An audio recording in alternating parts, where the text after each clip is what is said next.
Aminci a gare ku ma'abota soyayya. Tambaya ta a gare ku, wai shin menene so? Ma'abota ilimi sun fassara kalmar so da cewa wata halitta ce wanda Allah yake halitta a cikin zukatan mutane. Hakika so dafi ne, so guba ne, so masifa ne ga wanda Allah ya jarabce shi. Haka zalika so wata yana ce da kan makantar da idanun masoya ga barin ganin laifuffukan junansu. Haka zalika so shine abu mafi girma da ke iya sarrafa zuciyar kowane irin mutum. Hakika so haske ne da kan haskaka zukatan masoya. So na gaskiya shine ginshikin dorewar rayuwa. Haka zalika so na gaskiya shine ka so mutum dan Allah ba dan wani abu da ya mallaka ba ko yake tare da shi. So kan iya zama linzami ga duk wani wanda ya tsinci kansa a tarkonsa. So wani maruru ne da kan azabtar da zukatan masoya. So wani tsiro ne da kan iya tsirowa a zuciyar duk wanda ya ga dama. Haka zalika so ba ruwansa da kyau, kuɗi, ilimi, mulki ko nasaba da cancanta. Babu shakka jin daɗin rayuwa shine soyayya ga wanda ya dace da ita. So na gaskiya baya ɓuya a zuci ko a baki. Lafazin ƙauna shine abu mafi girma da ya fi tausasa zukatan masoya. Ba za ka taɓa sanin menene farin ciki ko baƙin ciki ba sai lokacin da kake soyayya. Soyayya ta fi komai daɗi, amma kuma ta fi komai azabtar da zukata.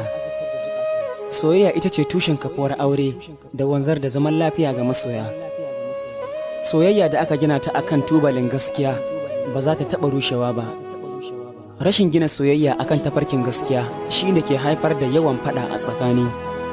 Soyayya ce ginshikin jin daɗi, amma wani lokacin takan zama illa. Rashin sanin darajar so kan haifar da yawan rugujewar ƙauna.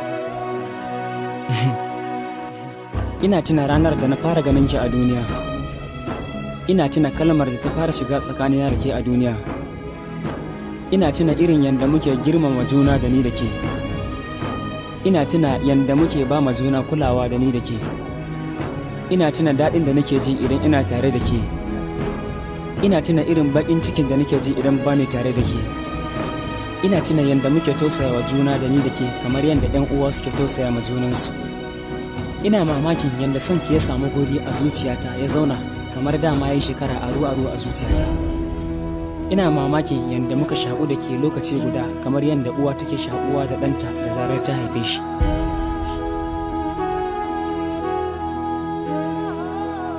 Me yasa kika yi wa kalamanki ado da ƙarya? Me yasa zuciyarki ta raya miki ki aikata zunubin da mafi yawancin zukata ba su yafewa ko min jimawa kuma ba su mantawa? Me yasa kike tunanin zaki iya aikata abin da ba zan gane ba?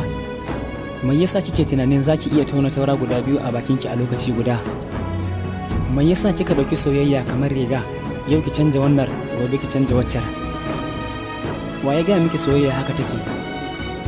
Wa ya gaya miki cire so akwai sauki kamar cire riga ne ko takalmi? Na taya ki farin ciki da sauyin da Allah ya maki kamar yadda kika faɗa. Na maki murna da Allah ya baki mai saki farin ciki, ya kuma raba ki da mai saki bakin ciki. Haka zalika ni ma ba zan gushe ba da addu'ar Allah ya bani wacce za ta so ni, wanda kuma ba za ta aikata mini makamancin abin da kika aikata ba. Nagode.